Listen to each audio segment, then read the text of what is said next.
I am Dr. S.S. Amarendra Babu, Consultant Vascular and Endovascular Surgeon from Medicover Hospital, Kakinada. ఈ రోజు నేను మీకు vascular and endovascular surgery అంటే ఏమిటి, అందులో ఏటువంటి వ్యాధులకు మేము ట్రీట్మెంట్ ఇస్తామనేది చెప్తాను. సో మెయిన్గా బ్లడ్ వెజల్స్ అంటే వెయిన్స్, ఆర్టరీస్, అలాగే లింఫాటిక్స్ అంటే సిరలు, ధమనులు, శోషరస నాళాలు తెలుగులో. సో వెయిన్స్కి వచ్చేసరికి మెయిన్గా మనం చూసే డిసీజెస్ ఏంటంటే వారికోజ్ వెయిన్స్, రెండోది deep vein thrombosis. Varicose veins అనేవి ఏంటంటే కాళ్ళలో వస్తాయన్నమాట. మెయిన్గా ఇవి ఎలా ప్రజెంట్ అవుతాయంటే పేషెంట్కి కాళ్ళ మీద మెలికలు తిరిగినటువంటి పాముల్లాగా ఉండే నరాలు, మన తెలుగులో నరాలు అంటాం, యాక్చువల్గా అవి వెయిన్స్, సిరలు అవి ఉంటాయి. వాటితో పాటు పేషెంట్కి ఈవినింగ్ అయ్యేసరికి కాళ్ళు ఉబ్బడం, కాళ్ళన్నీ నొప్పులు రావడం, అలాగే యాంకిల్ రీజియన్లో మొత్తం పిగ్మెంటేషన్ లాగా రావడం, అలాగే సివియర్ ఇచ్చింగ్ రావడం, అది ఇచ్చింగ్ని గోకినప్పుడు ఏమవుతుందంటే బ్లీడింగ్ రావడం, అలాగే అక్కడ పుండు పడడం, పుండు అనేది మొత్తం కాళ్ళంతా పాకిపోవడం, ఇవన్నీ కూడా వారికోజ్ వెయిన్స్లో జనరల్గా మనం చూసే సిమ్టమ్స్ అన్నమాట. సో ఈ వారికోజ్ వెయిన్స్ ఎందుకు వస్తాయంటే మెయిన్గా రీజన్ అన్నోన్ రీజన్, ఇడియోపతిక్ అంటాం.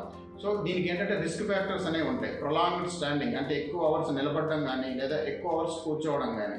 For example in police constables అంటే ట్రాఫిక్ కానిస్టేబుల్స్లో కానీ, లేదా టీచర్స్లో కానీ, లేదంటే సర్జన్స్లో కానీ వీళ్ళు ఎక్కువ అవర్స్ నిలబడి ఉండడం, అలాగే సాఫ్ట్వేర్ ఇంజనీర్స్ ఎక్కువ అవర్స్ సిస్టమ్ మీద కూర్చోవడం వల్ల వీళ్ళలో ఏంటంటే రావడానికి అవకాశాలు ఎక్కువగా ఉంటాయి. సో వీళ్ళ ఈ ప్రొఫెషన్ వాళ్ళు ఏంటంటే రిస్క్ ఫ్యాక్టర్స్ కింద వీళ్ళని మనం చెప్తాం అన్నమాట. సో ఈ వారికోజ్ వెయిన్స్కి ఏంటంటే పూర్వ పద్ధతిలో లాగా మొత్తం వెయిన్ అంతా బయటికి తీసి ట్రీట్మెంట్ చేసేవాళ్ళు, దాన్ని వెయిన్ స్ట్రిప్పింగ్ అనేవాళ్ళం. సో ఇప్పుడు అలా కాకుండా మినిమల్ ఇన్వేజివ్ పద్ధతిలో లేజర్ సర్జరీ ద్వారా, లేదంటే రేడియో ఫ్రీక్వెన్సీ అబ్లేషన్ ద్వారా, అలాగే సూపర్ గ్లూ అని వచ్చింది, దాని ద్వారా కానీ మొత్తం 100% ట్రీట్మెంట్ అంటే మళ్ళీ రికరెన్స్ అనేది రాకుండా చేయడం జరుగుతుంది అనమాట. ఇదేంటంటే మినిమల్ ఇన్వేజివ్ ప్రొసీజర్ అంటే చిన్న హోల్ ద్వారా మొత్తం ప్రొసీజర్ అంతా అయిపోతుంది. పేషెంట్ నెక్స్ట్ డేనే డిశ్చార్జ్ చేస్తాము. పేషెంట్ అన్ని డైలీ రొటీన్ యాక్టివిటీస్ అన్నీ కూడా నెక్స్ట్ డే నుండే చేసుకోవచ్చు. ఏ విధమైన బెడ్ రెస్ట్ అనేది అవసరం ఉండదు. సో ఇది మెయిన్గా వారికోజ్ వెయిన్స్కి సంబంధించి. ఇప్పుడు రెండవది ఏంటంటే ఆర్టరీస్, ధమనులకు సంబంధించి ఏంటంటే పెరిఫరల్ ఆర్టీరియల్ డిసీజ్ అంటాం.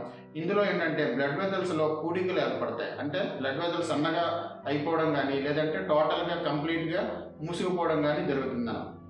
దీనివల్ల ఏమవుతుందంటే డిస్టల్ మోస్ట్ ఆర్గాన్స్ అంటే ఇప్పుడు ఆ బ్లడ్ వెజల్ సప్లై చేసే డిస్టల్ మోస్ట్ ఆర్గాన్కి బ్లడ్ సప్లై ఆగిపోవడం వల్ల అది గ్యాంగ్రీన్ కింద అవ్వడం కానీ, ఫర్ ఎగ్జాంపుల్ కాళ్ళలో వేళ్ళలో గ్యాంగ్రీన్ రావడం, లేదా చేతుల్లో మనకి వేళ్ళలో గ్యాంగ్రీన్ రావడం, అలాగే శరీరంలోని వివిధ అవయవాలు ఫర్ ఎగ్జాంపుల్ ఇంటెస్టైన్స్కి కానీ, లేదా కిడ్నీస్కి కానీ, లివర్కి కానీ వెళ్ళే బ్లడ్ వెజల్స్ ఇలా మూసుకుపోయినా లేదా సన్నబడిన పొడికల వలన బ్లడ్ సప్లై ఆగిపోతే ఆ భాగం వరకు చనిపోవడం, దాన్ని ఇస్కెమిక్ నెక్రోసిస్ అంటాం, చనిపోవడం కానీ జరుగుతుంది. వీటికి ఏంటంటే మనం బ్లడ్ సప్లైని మళ్ళీ పునరుద్ధరించడం ద్వారా మిగతా భాగాన్ని కాపాడడం జరుగుతుంది. గ్యాంగ్రీన్ భాగాన్ని తొలగించి మిగతా అవయవం కానీ, మిగతా వేళ్ళు కానీ మళ్ళీ గ్యాంగ్రీన్ బారిన పడకుండా మనం బ్లడ్ సప్లై ఇంప్రూవ్ చేయడం ద్వారా కాళ్ళలో అయితే కానీ, చేతుల్లో అయితే కానీ లింబ్ సాల్వేజ్ అంటే ఆ ఆర్గాన్ని సాల్వ్ చేయడం అనేది జరుగుతుంది అనమాట. దీన్ని మెయిన్గా 2 పద్ధతుల్లో చేస్తాం. ఒకటి ఏంటంటే ఓపెన్ సర్జికల్ పద్ధతి, 2 ఎండోవాస్కులర్ పద్ధతి.